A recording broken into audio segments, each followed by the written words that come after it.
Hi everybody and welcome to Sin Gaming.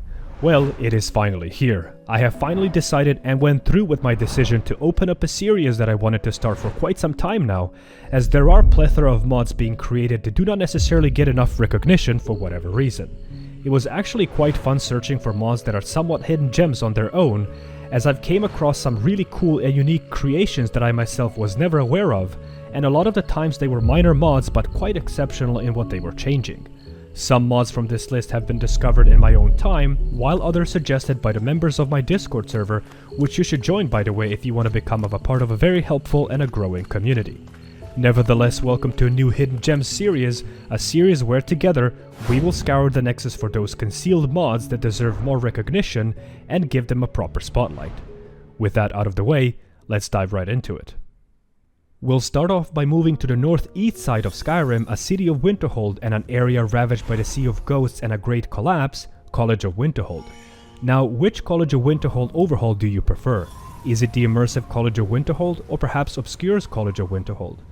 Both of these mods are exceptional in their design and individually have their own advantages and reasons why you should install them. And I know what you're thinking, Sin, none of these mods are hidden gems.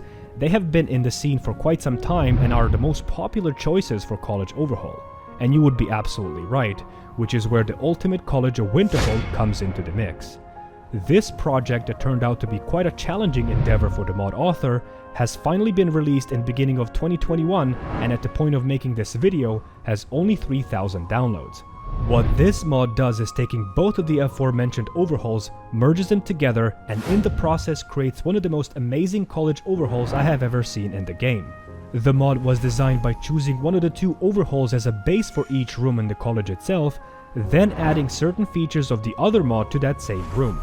The exception to this particular approach was College Courtyard, which uses a combination of both as a base and in my opinion, probably the most impressive part of this merge, creating an amazing area indeed screenshot worthy. Rooms like Lustratorium, Hall of Ocumen, a fourth tower added by Obscure and some other minor quarters and new rooms added by each have remained mostly unchanged. In this merge, Archmage's quarters, Hall of Countenance, Hall of Attainment and the Midden have been based off immersive College of Winterhold, while Hall of the Elements, Arcaneum and the Midden Dark have been based off Obscure's overhaul. Additionally, AI packages or the schedules of each NPC included in the college use immersive College of Winterhold as a base, with added adjustments made to match the new college layout. Furthermore, some bedrooms and quarters have been moved around a bit, all with the goal to be consistent with every NPC and their schools of magic. This particular patch that creates this merge has a step-by-step installation instruction in order to have everything working properly, and additionally includes plethora of other patches for popular mods for increased consistency and compatibility. It's worth noting that it's absolutely required to start a new save to avoid some major issues you would probably encounter if installing mid-playthrough. In the period of few hours of me testing this mod, I have came across zero issues. However, it is relatively a new mod, so do expect minor bugs until squashed over time with patches and updates. Next up, a brief look to an underrated ENB that has been suggested by one of the authors on the Discord server, and that's Apex Somber ENB. The reason why I decided to cover this ENB preset besides a priori one is because I personally am a huge fan of dark, somber and desaturated ENBs, as they do provide a colder, harsher and a more grim feel to the game, which I find to be quite appropriate for Lands of Skyrim, a province located at the northern region of Tamriel, plagued by death, deception and lies. As we have covered ENBs with increased vibrance, saturation, and ENBs that overall provide a fantasy feel to the game, I found it appropriate to explore ENBs that attempts to present the opposite. The author of this preset has used Rudy ENB as a base, and further expanded and tweaked the preset towards a more desaturated and a somber direction. The preset has all of the fancy ENB effects enabled, from anti-aliasing, ambient occlusion, bloom, subsurface scatters, depth of field, vignette, HDR curves to many other features that are included in most of the more popular presets on the Nexus. The preset in my opinion absolutely shines in interior areas, whether they are Nordic crypts, caves or simply inns and taverns, and additionally looks great in marsh and swamp areas, especially if combined with appropriate flora and tree overhauls, further accentuating that dark and grim feel. The performance impact for me personally was non-existent, as it does seem to be a very performance-friendly preset and can come in as a great and less heavy substitute for Nolva's Reshade.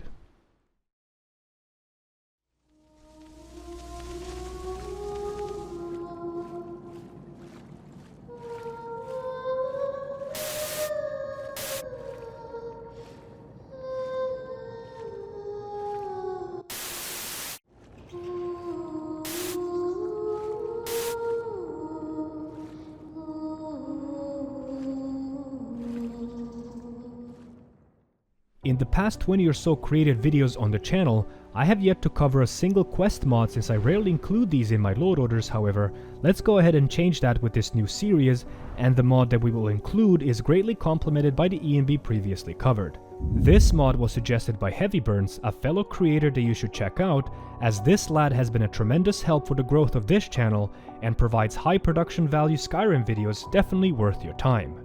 The mod in question is called Maelstrom, and this particular quest mod is a fully voice-acted multi-part dungeon quest line featuring a fully voice-acted follower that has two different endings based on your decisions throughout the quest itself. The quest is an expedition to uncover its mystery, as you, the player character, will be following the same expedition's footsteps to uncover a tale of treachery, madness, and forgotten secrets before you're drawn into the Maelstrom yourself. The quest mod, as mentioned earlier, features a fully voice-acted potential follower that will become available at the end of the quest line, and her acquisition is based on player character decisions throughout the quest itself. The mod was inspired by Norse mythology and spans a large dungeon complex and other locations filled with puzzles, enemies, secret areas, and much more. I personally went into this overview with low expectations and uninterested attitude, as once again I personally don't really enjoy author-created questlines. However, as I was progressing through it, I found myself drawn into the story and the quest implementation that few times I forgot that I was there to record the footage for this video. The mod author has done an exceptional job at puzzle creations and proved that quest design and implementation is not limited by the engine itself, but creative effort and approach. The puzzles included in the dungeon were extremely creative, required some form of intellectual engagement to solve them. The setting and the dark lore of the quest itself gives off creepy and unnerving vibes, additionally complemented by a dim dungeon segments and incredible voice acting. Each of the dungeon segments offered an extensive and complex puzzles, with lore in form of inscriptions, logs, and scrapped journals, all giving hints and clues about the quest's progression. Additionally, the dungeon offers multiple semi-challenging boss fights, and each of these fights are unique, relevant to the storytelling and puzzle solving. The player character will also be uncovering a plethora of secrets throughout the complex if choosing to explore it, and will get rewarded with powerful and well-hidden artifacts worth their time. I won't go too much into details. I'd like to keep this overview spoiler free. However, you do owe it to yourself to try this mod, even if you just want to experience it as an individual story separate from your playthrough, and do yourself a favor and combine it with Apex ENB for amazing eerie experience. The quest can be started by talking to the innkeeper of Winking Skeever, and the rest of the journey will be easy to follow as you decline into the Maelstrom. Moving on to a unique settlement overhaul that deserves more recognition, and that will be Rodryk Dragon Bridge. For the viewers that have been watching videos previously made, will be aware that one of the biggest criticisms I personally have for smaller settlements and villages in the lands of Skyrim is their non-unique nature and design, usually nothing more than a collection of same-looking farmhouses and thatch-roofed huts. As we have previously covered Cities of the North and the Great Cities series, the two mods that drastically changed the settlements by providing them with a unique architecture and design, we are left with few other settlements in Skyrim to be overhauled in the same way, and that's Rorikstead, Falkreath, and Dragon Bridge. As a unique Falkreath overhaul is bubbling in the cauldron by one of the authors in the community, and while we are waiting for that particular mod, we can briefly give out a proper spotlight to an underrated mod that gives the same treatment to a settlement of Dragon Bridge. Given the location and the history of this settlement, and only being a short horse ride away from the most opulent city in the province of Skyrim, while being in the shadow of one of the province's oldest structures, it only makes sense that this wealthy hamlet has a unique and culturally recognizable architecture suitable for this part of the province. This particular overhaul does just that by replacing the structures in Dragon Bridge with unique and custom models, modeled in a Solitude-inspired rustic style.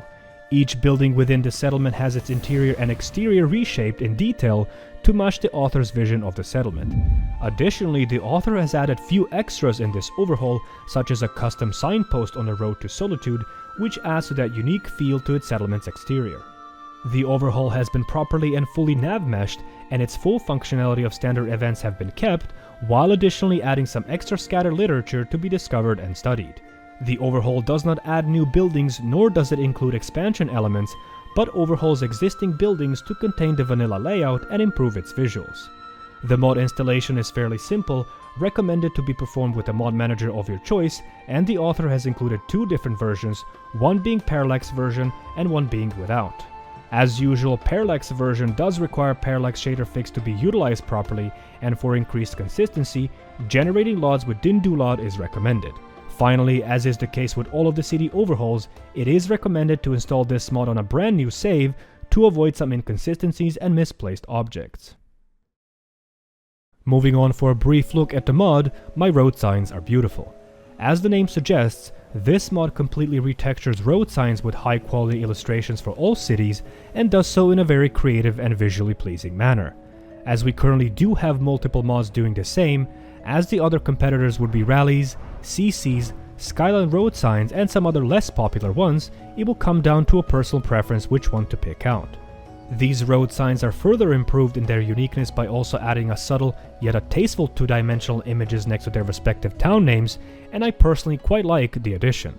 Road sign pointing towards Whiterun will have a cool picture depicting Gildergreen Tree, while Solitude will have a windmill as an included image on the sign. Each of the settlements has their own unique image included, and all done in a way that it makes sense, while at the same time not being intrusive and overly out of place.